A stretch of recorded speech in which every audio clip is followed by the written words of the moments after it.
Welcome to my channel Limelight Leaks. Please share and subscribe, and hit the bell icon for latest updates. On one of the biggest car shows in the world, the man with the $1 million smile just disappeared.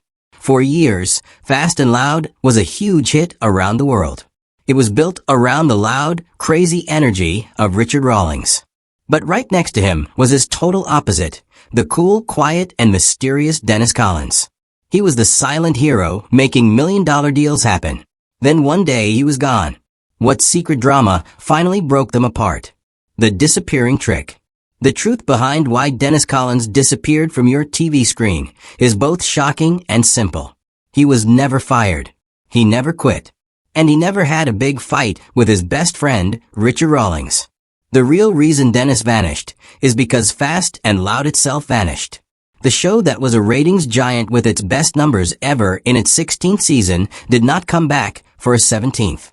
The decision to end the show came from the star himself, Richard Rawlings. For years, Rawlings felt like a prisoner of his own success. In a big interview on the Joe Rogan Experience podcast, he explained the huge pressure he was under from the Discovery Channel. His contract signed almost 10 years earlier, when social media was barely around, gave the network almost total control over his life. He could not even post a picture of his own family on his personal social media without getting permission from a network boss. If he bought a car on his own time and wanted to share it with his fans, he was not allowed to.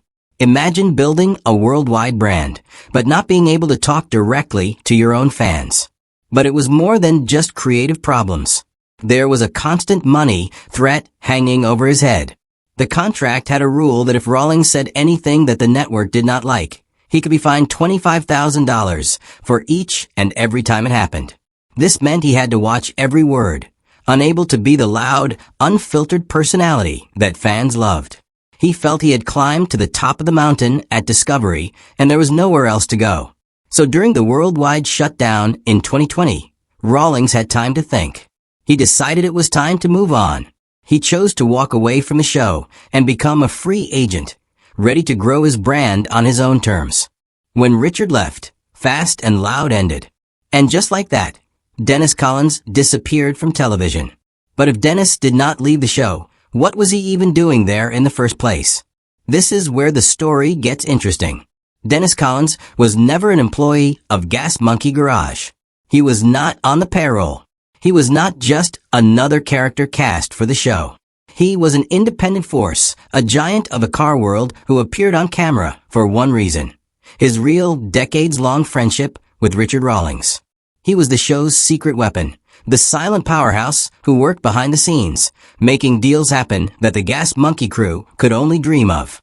His role gave the show a level of real-world trust that money cannot buy. When Dennis showed up, the stakes were real, the cars were priceless, and the money was huge. Their on-screen deals were legendary because they were not just for show. They were a real look into how two masters of the car world worked. One of the most memorable deals involved a car they called the Holy Grail, a 1964.5 Ford Mustang with a special KC code engine. They bought the car together, splitting the $60,000 price tag. Soon after, Dennis called Richard with incredible news. He had an offer to sell the car for $200,000. Richard was super excited, ready to celebrate the massive profit. He showed up at Dennis's office with beers in hand, ready to close the deal. But then Dennis dropped the bomb. The buyer was him. In a classic move, Dennis paid Richard his half of the deal, a cool $100,000, which was Richard's original $30,000 investment plus $70,000 in profit. Dennis kept the priceless Mustang for himself, proving that for him, the love of the car was more important than a quick flip. Another time, Dennis rolled into Gas Monkey Garage because he heard Richard had found something special. Richard had bought 3 classic C2 Corvettes for the unbelievable price of just $15,000 total. 2 of them were rough, but one was a 1963 model with a split rear window. One of the most wanted Corvettes in the world. The car was a mess. It had no paint, a rough interior, and needed a complete rebuild. Dennis called it a hoop tie, a piece of junk. But he knew that underneath the dirt, the bones of the car were good. While others saw a wreck, Dennis saw a masterpiece waiting to be reborn. Without much arguing, he agreed to pay Richard $35,000 for that single car, more than double what Richard had paid for all three. The deal showed the deep trust between the two friends and Dennis's amazing ability to spot hidden value. Their friendship was not all business. It was filled with the kind of pranks and jokes that only best friends can pull off. In one famous moment, Richard tricked Dennis into buying a broken Ford Mustang Boss 429 for an eye-watering $300,000. After Dennis paid, Richard revealed that the broken-down car was his all along. It was a costly prank, but it showed the world that their bond was real, forged long before any television cameras started rolling. While Dennis and Richard's friendship was the solid core of the show, the world of Gas Monkey Garage was often a revolving door of drama and conflict. To understand why Dennis's steady presence was so important, you have to look at the chaos that was happening all around him. The garage was a high-pressure place, and not everyone could handle the heat.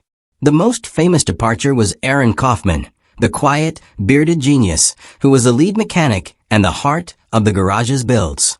For years, fans believed he and Richard were best friends, an unstoppable duo. The truth was much more complicated. In an interview, Richard admitted that they never hung out outside of work, and that Aaron was simply his employee for 14 years. Aaron finally left the show because he was completely burned out. The show's deadlines were brutal, forcing him to squeeze projects that should have taken months into just a few days. He talked about working up to 110 hours a week and falling asleep in the cars he was trying to build. He also felt the show was holding back his creativity, forcing him to build cars for TV instead of pushing his own limits. His exit was a huge blow to the show and a sign that the on-screen fun often hid a much tougher reality. But Aaron was not the only one to leave. Two other mechanics, Tom Smith and Jordan Butler, were fired after a run-in with Richard. According to Tom, the trouble began when a fan with cystic fibrosis visited the garage to take a picture with one of Richard's cars. Tom claimed that Richard used bad words and ordered the fan to get away from his car. When Tom and Jordan disagreed with how the situation was handled, they were let go. They would later get their revenge by starting their own show, Misfit Garage, a direct competitor to Fast and Loud. The drama was not just limited to the staff. Richard himself was often at the center of controversy. From a public fight with fellow car builder Jesse James that involved a dump truck full of manure being left in the Gas Monkey driveway to struggles in his personal life. The show itself was also caught bending the truth for television. In one episode, the crew built a modified Dodge Dart they called the Sharkcat. The car was plagued with serious transmission problems that were mostly ignored on camera. A complex computer rebuild that took experts hours of work was edited to look like it happened overnight. In another episode, they claimed to have found two ultra-rare Pontiac Firebird prototypes in a barn, valuing them at over $300,000. In reality, they were just the first two cars off the production line and had recently sold on eBay for only $30,000.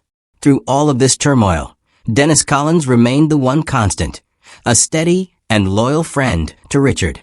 He was a stable figure in a world of chaos, a trusted friend who had seen the good, the bad, and the ugly of reality TV and remained by his friend's side. His presence was a reminder of the real friendship that started it all. That easy friendship was not made for TV. It was born years earlier, fueled by gasoline and a shared need for speed. The two Texas businessmen first crossed paths at a Harley-Davidson rally. They were both already successful businessmen with a deep love for anything with an engine. They hit it off instantly, and a friendship was born that would last for decades. But their bond was truly forged in one of the most legendary and dangerous events in the car world.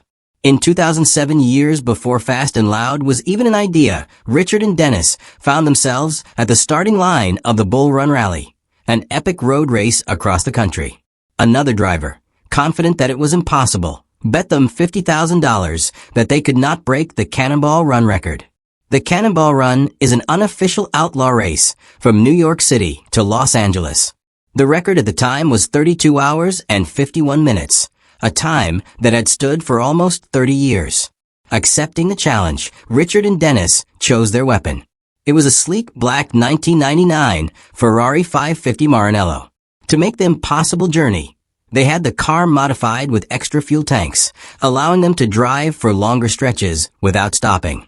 The starting line was the famous Red Ball Garage in Manhattan, and the finish line was the Portofino Hotel in Redondo Beach, California, a brutal 2,911 miles away. On May 14, 2007, they took off. For almost 32 hours, they blasted across America, averaging an incredible 87.6 mph. They pushed themselves and their car to the absolute limit. When they finally screeched to a halt in Los Angeles, the clock stopped at 31 hours and 59 minutes.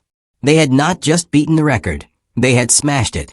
They won the bet and carved their names into the history books as outlaw legends. This incredible feat proved that their friendship was the real deal. It was a bond tested not in a TV studio, but at over 100 mph across a continent. While Richard Rawlings was building his gas monkey brand, Dennis Collins was already sitting on top of an empire he had built with his own two hands. An empire that started decades earlier. His love for cars began like it does for so many, with Matchbox and Hot Wheels toys on his bedroom floor. But for Dennis, it quickly became an obsession. At just 13 years old, he bought and sold his first car, a 1948 F1 Ford truck. By the time he was in high school, he was already turning heads, rumbling into the school parking lot in a clean blue 1966 Ford Mustang. But Dennis was more than just a car guy. He was smart and driven. He went to the University of Texas and earned degrees in economics and finance. He quickly realized that the smartest and fastest way to success was to own his own business. So in 1984, when Richard Rawlings was still a teenager, Dennis Collins started his first company. He and his brother Jamie founded Collins Brothers Jeep. Their first office was not a fancy showroom. It was a rundown, overgrown ranch-style house in Wiley, Texas. From these humble beginnings, they started restoring and customizing Jeeps, turning them into unique, awesome rides that everyone wanted. For over 30 years, Collins Brothers Jeep grew into one of the most respected Jeep restoration shops in the world. But Dennis did not stop there.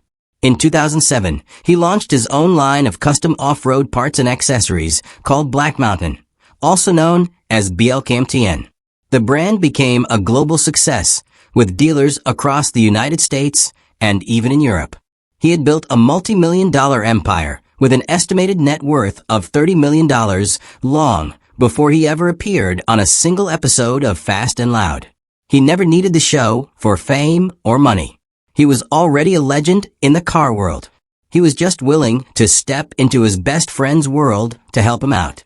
While Jeeps built his fortune, it was his obsession with finding and saving the world's rarest cars that built his legend.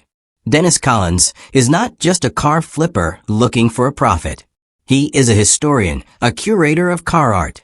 His massive garage is not just a workshop. It is a vault, a private museum where he protects pieces of history. He plays the long game, sometimes buying a car on the show and quietly stashing it away in his collection instead of selling it. For him, the story behind the car is often more valuable than the car itself. His hunt for a 1958 Austin Healey two-seater, nicknamed Goldie, is a perfect example of his dedication. He chased the car for over 25 years. Every single year, he would call the owners and ask if they were ready to sell. And every year, they said no. He did not give up. Finally, after a quarter of a century, the owners retired and decided it was time to let the car go.